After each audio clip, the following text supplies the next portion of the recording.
Memory. If memory didn't work, we wouldn't remember anything.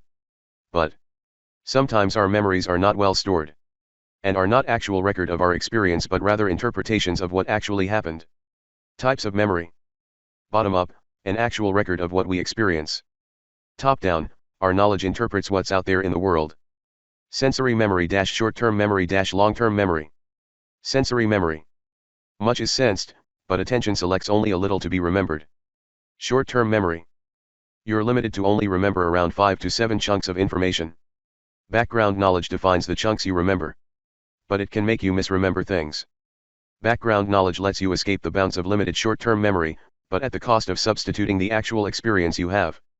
Chunking the way in which you use your background knowledge to get big pieces of information stored. Background knowledge let you discover the signal, and get out of the specific information in any kind of information out there. Long-term memory. The peak of rote learning is around 18 to 25, after that, it goes downhill. If you ask people to remember words, they'll do best for the first couple of words, long-term memory. Will do better for the last couple of words, short-term. And they'll do worst for the word in the middle. Ebbinghaus curve of forgetting. After 20 minutes equals you remember things very well. After 1 hour equals kinda well. After 9 hours equals barely remember. After 10 hours equals it goes downhill, but still remember a little bit of information for about 30 days. You remember information better if you're tested in the same environment in which you learned it, the same time of the day, same light, etc. Why we forget? It's passive forgetting, or interference. Proactive interference, things from before mess up your learning. Retroactive interference, you already have the memory, but things mess you up, you write down the memory. Retroactive interference.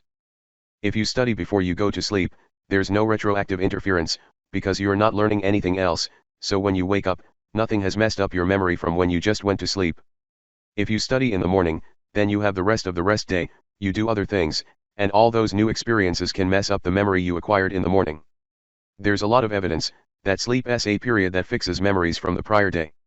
But, if you don't get the right kind of sleep, those memories from the prior day don't seem to get as well fixed into long-term memory. Proactive interference. Researchers ask two subjects to remember a list of 3 words from the same category, like orange, apple, cherry. Then, to count to 138 backward, and after they end up counting, to tell you which words you show them in the first place. And they usually could remember the 3 words. But if you ask them to do the same, with a new list from the same category, like banana, melon, lime, they get completely lost. As if the experience in the first list is messing them up to learn the new information in the second list. They make substitutions, like orange, apple, lime. But if they give them a list of, for example, professions, they do good at remember this new list. Because the interference doesn't exist, because the things are not from the same category. When we read, we automatically search for the meaning, instead of searching for the style. Book, The Mind of a Mnemonist. Patient S. He had photographic memory. They read him a list of digits, and then asked him to say the digits he remembers, and he could perfectly remember it. 1 year later, they would ask him to remember the list of the last year. He would have to think where he was and reinstate, remember the voice and the face of the person reading the list to him, so now he could say the list perfectly. And even he could remember that list perfectly 15 years later if he did the same kind of steps to remember it. He also was synesthetic. He could change his resting pulse from 70 to 100. He could change his body temperature by force of will, etc. But he didn't like it. Because every time somebody talked to him, every word triggered back a flood of memory, as if he weren't listening to that person. And even at some point just seeing objects will trigger the flood of memory. Flashbulb, you remember some things better, because everything is so vivid for you. Yes, you remember that day better than other days. But it's full of errors, and people are overconfident. Your memory is way higher, but it's full of inaccuracies, but the memory is sure it isn't inaccurate. Eyewitness testimony.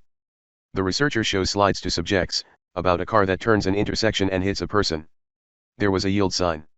And the researcher asks 3 different scenarios. 1. Did you see the yield sign? 2. Did you see the stop sign? 3. You ask what sign did they saw? As a result, 1. They say he actually saw the yield sign. 2. They say he saw the stop sign. 3. 50 to 50. So, the memory may be a mixture of the original experience and the questions asked about that experience. E.g. 2 brothers, 18 plus years. The older brother tells to the youngest a story, that when he was 5 years old, he got lost in the mall, and 30 minutes later an elder man bring him back to his parents, but he doesn't really know if he believes that. 2 days later, if somebody else ask him if he remembers the day when he got lost in the mall when he was 5 years old. Most of the time, he would create a whole story saying how he got lost, how it was the elder man, etc. This shows how a brief idea of his older brother can create a false memory in the younger brother. E.g. 3. 120 people see an ad of Bugs Bunny at Disneyland. Then, they ask them if they meet or shake his hand when they visited Disneyland.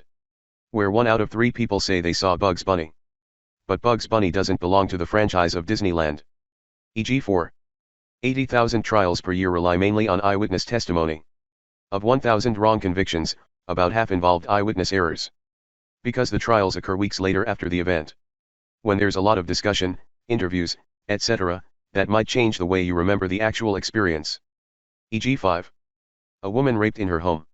She identifies Donald Thompson as the perpetrator. But Donald Thompson was on the TV live at the same time the woman was raped, and she was watching the program.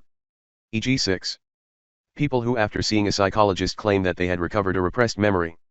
They claim that they got raped when they were 5 years old. And now 30 or 40 years later they make this claim, that just popped out because they talked to somebody to make them think about their past. It could be true. But most of the times because the psychologist planted the seed of those ideas, innocent people might go to jail.